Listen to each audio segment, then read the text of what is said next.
తిరుమల తిరుపతిలో మహాప్రసాదమైనటువంటి లడ్డూ కల్తీ జరిగినందుకు షేర్లింగంపల్లి నియోజకవర్గం new Hafeezpet, Premnagar, B block, Hanuman గుడిలో శనివారం రోజు ఆంజనేయ స్వామి దేవాలయంలో వెంకటేశ్వర స్వామి నామస్మరణ చేస్తూ క్షమపూర్వక పూజా కార్యక్రమం మరియు సాంఘిక నిరసన కార్యక్రమాలు జరపబడ్డాయి.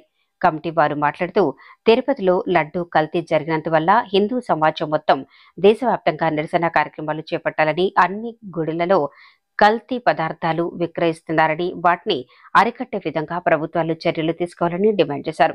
ఈ కార్యక్రమంలో టి రామకృష్ణ, బి రాజు పంతులు, శ్రీనివాసాచారి, సత్యబాబు, శ్రీనివాస్, రూపారెడ్డి, లక్ష్మి, టి రాజేశ్వరి, గాయత్రి, భాగ్యలక్ష్మి, లక్ష్మణ్ రెడ్డి, గోపాలకృష్ణరాజు, పవన్ కుమార్, సూరజ్, కాళీవాసులు తదితరులు పాల్గొన్నారు.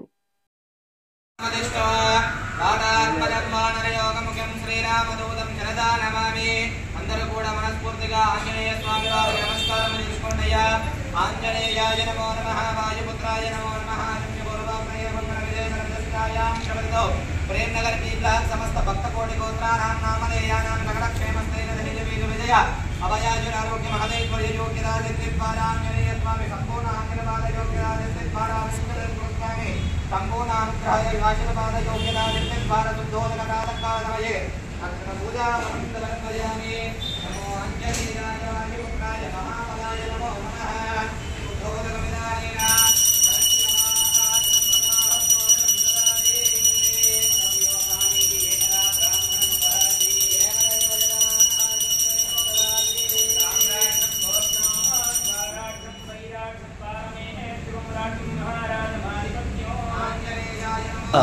అందరికీ కూడా జై శ్రీరామ్, నమో నారాయణ.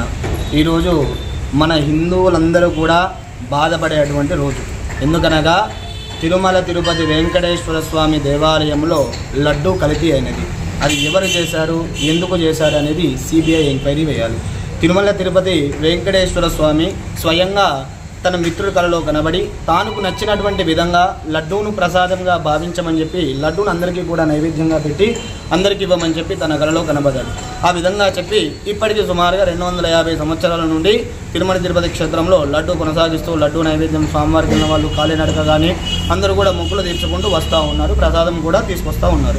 200 సంవత్సరాల నుంచి లేనటువంటి లడ్డూ కల్తీ ఈ సంవత్సరంలో మనకి జరిగినది. అది ఎవరు చేశారా, అధికారులు చేశారా, ప్రభుత్వ నాయకులు చేశారా, అందులో ఉద్యోగులు చేశారా, ఎవరు చేసినా కానీ వారికి తప్పనిసరిగా శిక్ష విధించి వారిని తప్పనిసరిగా అందులో ఉన్నటువంటి ఎవరైతే మూలకోణంలో ఉన్నారో వారందరినీ కూడా బయటికి తీసుకురావాలి. ఈ విధంగా అందరూ కూడా మనం ఉన్నటువంటి హిందువులందరూ కూడా ఇప్పుడు వాయిస్ రేజ్ చేయకపోతే ఈరోజు తిరుపతి అయింది, తర్వాత శ్రీశైలం అవుతుంది, తర్వాత అన్ని దేవాలయాలు కూడా అన్ని కల్తులు చేస్తూ ఉంటారు. కాబట్టి తప్పనిసరిగా ప్రతి ఒక్క హిందువు మన ధర్మాన్ని మనమే కాపాడుకోవాలి, మన యొక్క గుడిని కూడా కాపాడుకునే బాధ్యత కూడా మనదే. కాబట్టి అందరూ కూడా దయచేసి మా వంతు సహాయంగా మేము ఈరోజు మా యొక్క ప్రేమ్నగర్ బి బ్లాక్, మాది హఫీజ్పేట్, రంగారెడ్డి జిల్లా, మా దేవాలయంలో మేమందరము కూడా ఉమ్మడి దేవాలయ కమిటీ మరియు కాలనీలో వాసులో ఉన్నటువంటి మేమందరము కూడా కలిసికట్టుగా స్వామివారి యొక్క నామస్మరణము చేస్తూ అదేవిధంగా నిరాసన కార్యక్రమాన్ని తెలుపుతూస్తున్నాము.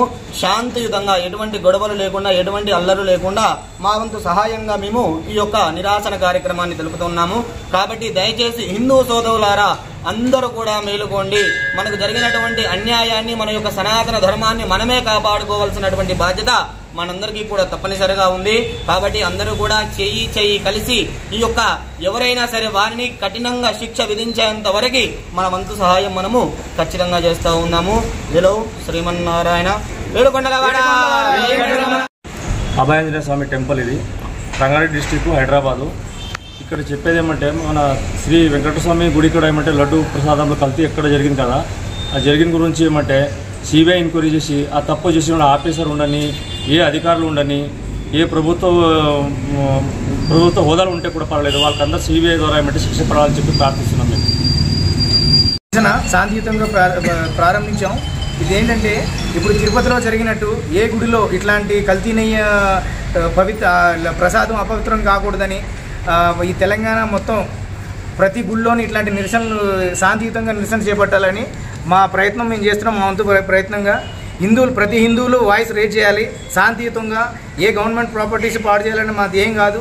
మాకేంటంటే మా ధర్మం అపవిత్రం అవుతుంది. దానికి సంబంధించి మా హిందూ సోదరులందరూ వాయిస్ రేజ్ చేయాలి. మీరు మరీ అంత సైలెంట్గా ఉండకుండా శాంతియుతంగా మన ప్రయత్నం మనం చేయాలి. ఎవరికి తోచిన వాళ్ళు ప్రయత్నం చేయండి శాంతియుతంగా. తిరుపతిలో జరిగినట్టు ఏ దేవాలయం, తిరుపతి ఒకటే అని కాదు, ప్రతి దేవాలయం ముఖ్యమే. ఈ తిరుపతిలో జరిగినట్టు ఏ దేవాలయంగా ఇలా జరగకూడదని ప్రతి ఒక్కరూ తమకు తోచిన విధంగా తన నిరసన ప్రకటించాలని మా కోరిక.